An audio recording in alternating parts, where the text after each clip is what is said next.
Bismillahirrahmanirrahim. Assalamualaikum warahmatullahi wabarakatuh.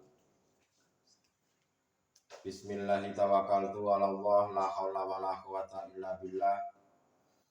Asyhadu an la ilaha illallah wa asyhadu anna Muhammadan abduhu wa rasuluh. Allahumma shalli wa sallim wa barik alaihi wa ala alihi wa sahbihi ajmain. Saudara-saudariku dimanapun Anda berada, pada kesempatan hari ini kami akan menyampaikan sebuah bimbingan kerohanian, bimbingan mengesahkan Tuhan dengan mengangkat sebuah judul, yaitu jangan menyembunyikan sebuah kebenaran.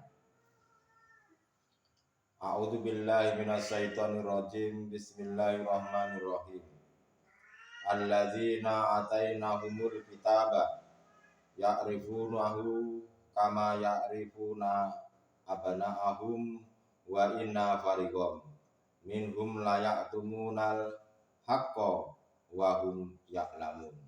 Shadaqallahul adzim.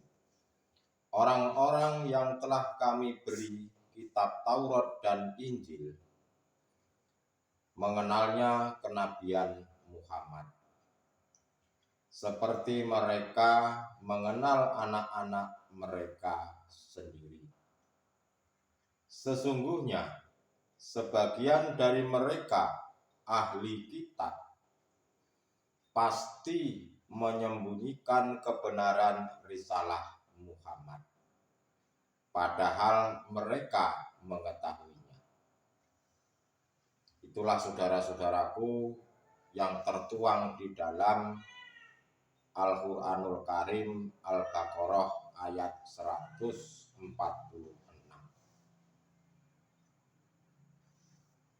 Bahwasanya bagaimana dan apa yang dimaksud di dalam Al-Quran ini.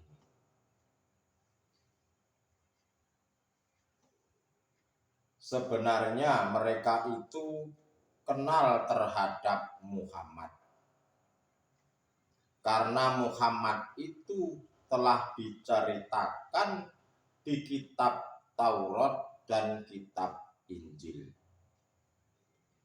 Sebenarnya telah diceritakan bahwa Muhammad itu di kitab-kitab mereka, yaitu Yahudi dan Nasrani.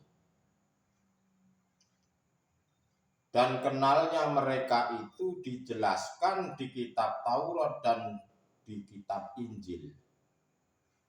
Seperti halnya mereka itu mengenal kenabian Muhammad itu seperti mengenal anak-anak mereka sendiri.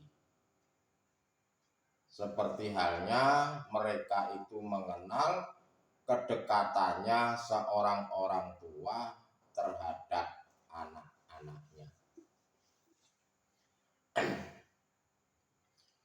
Di dalam Al-Quranul Karim itu juga dijelaskan Al-Quranul Qadim.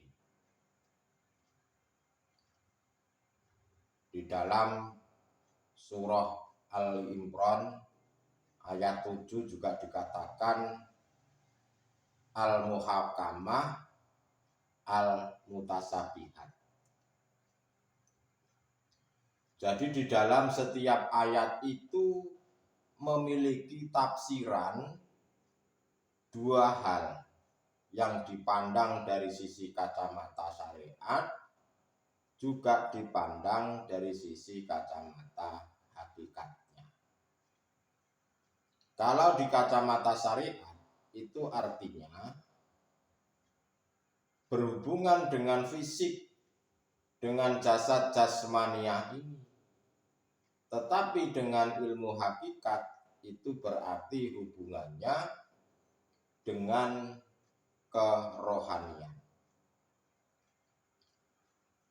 Yang pertama itu muhakamah, dan muhakamah itu menyentuh tentang fisik jasad jasmaniah ini.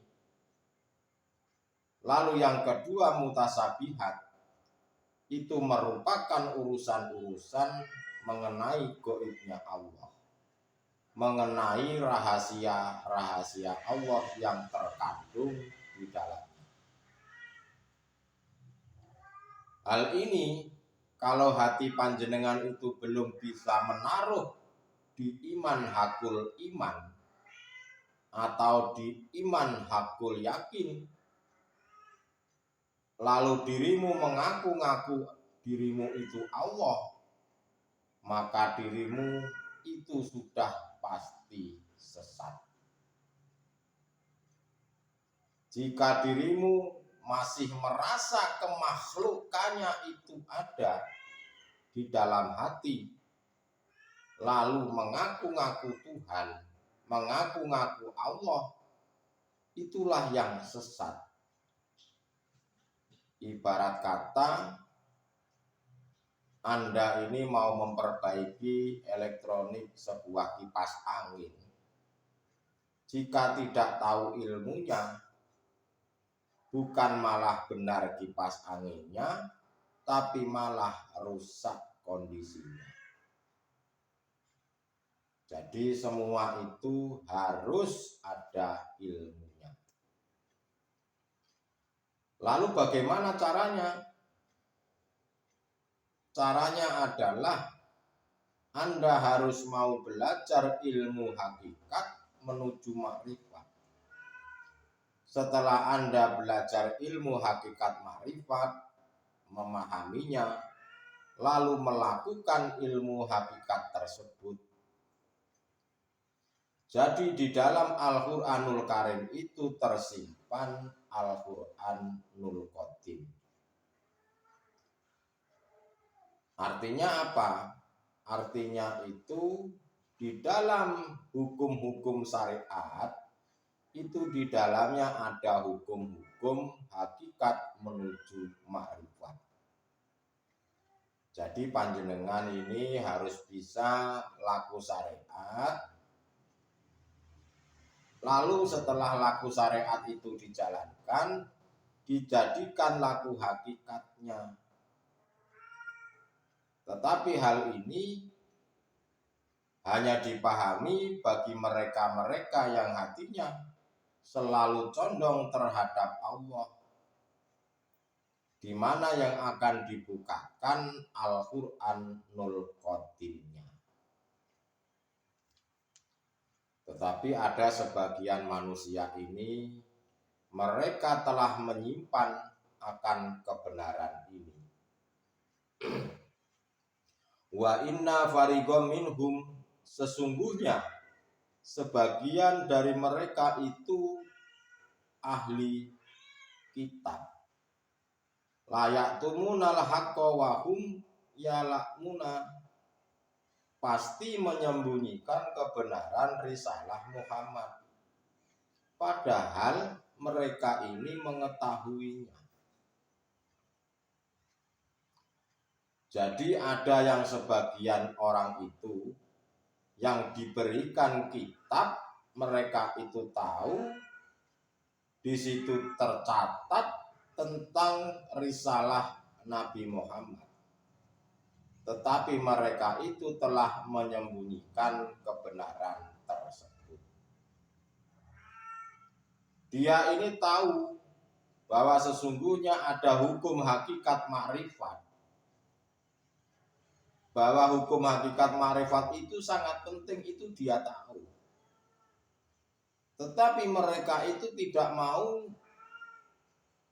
melakukannya hukum hakikat makrifat tersebut. Apa alasannya mereka itu tidak mau melakukan? Ya berbagai macam-macam alasan. Yang mungkin saja takut kehormatannya hilang, takut pengikutnya tidak ada atau kabur, takut kemuliaan hilang, tidak dimuliakan orang lagi, takut nanti tidak dapat uang, dan lain-lain sebagainya. Itu alasan-alasannya. Mereka itu sebetulnya mengetahui tentang hukum-hukum hakikat makrifat itu penting, tetapi mereka itu tidak mau melakukannya hukum-hukum tersebut. Itu tadi beberapa macam alasannya. Ya memang yang namanya nafsu itu telah membisikkan di dalam hati mereka. Lewat sudut pandang manapun, lewat hal-hal apapun, nafsu itu tahu akan kelemahan manusia tersebut, tahu kelemahan diri kita. Disitulah nafsu setelah tahu kelemahannya akan masuk di dalam dada mereka. Akhirnya mereka itu tidak mau meninggalkan hukum-hukum syariat. Dan hukum hakikat itu tidak digunakan. Walaupun mereka tahu bahwa hukum makrifat, hukum hakikat makrifat itu sangatlah penting, mereka tidak mau melakukan. Itulah bentuk daripada bahwa mereka itu telah menyembunyikan sebuah kebenaran. Karena sebuah kebenaran itu datangnya dari Allah. Untuk itu janganlah ada sedikit pun keraguan-raguan di dalam hatimu, wahai Muhammad. Memang pada awalnya, pada saat hukum-hukum hakikat makrifat ini didatangkan di tengah-tengah umat manusia, tatkala hukum hakikat makrifat itu didatangkan terhadap kita, itu kebanyakan rata-rata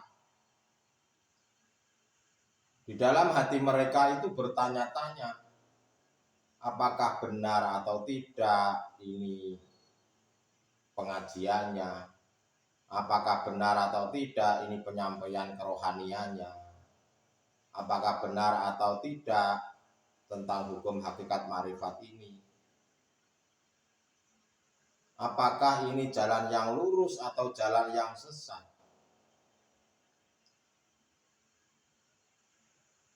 Mereka itu selalu bertanya-tanya di dalam hati kita, dalam hati.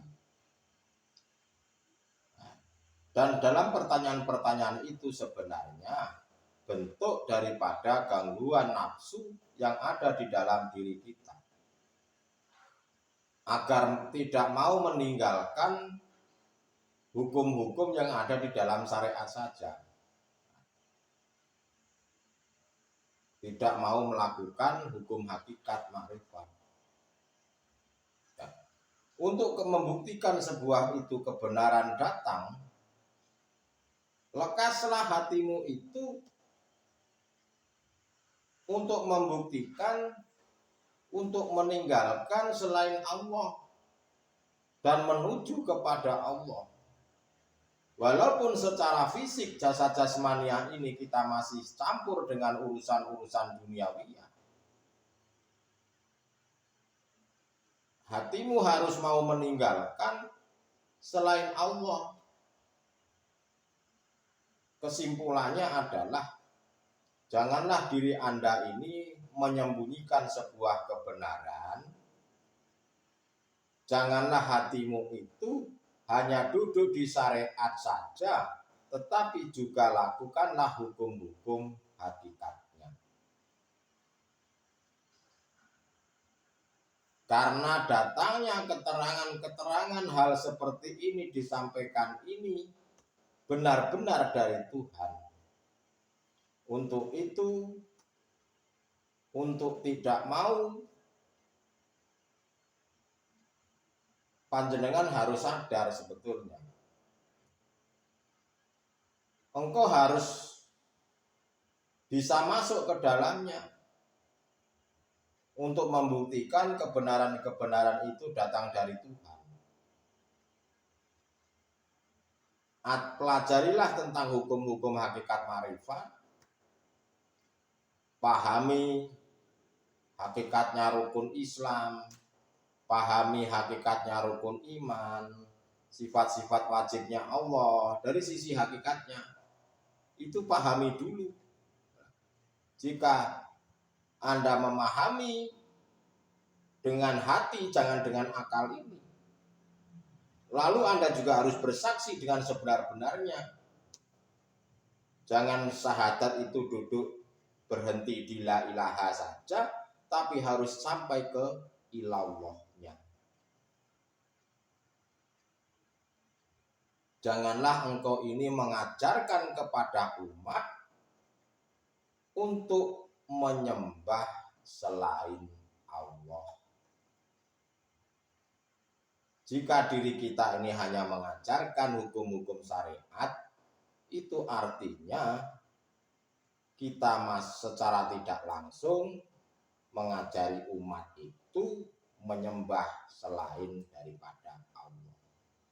Lakukanlah juga di dalam hatimu hukum hakikat marifat, walaupun syariatnya jalan, dua-duanya harus jalan. Untuk itu saya katakan di awal tadi, janganlah kita ini menyembunyikan sebuah kebenaran, karena kebenaran itu datang hanya dari Tuhan. Oke, terima kasih. Apa yang kami sampaikan semoga bermanfaat. Jika ada kata-kata yang salah atau mungkin kurang berkenan atau kurang pas, saya mohon maaf yang sebesar-besarnya. Akhirul kalam, ihdinas siratal mustaqim. Wassalamualaikum warahmatullahi wabarakatuh.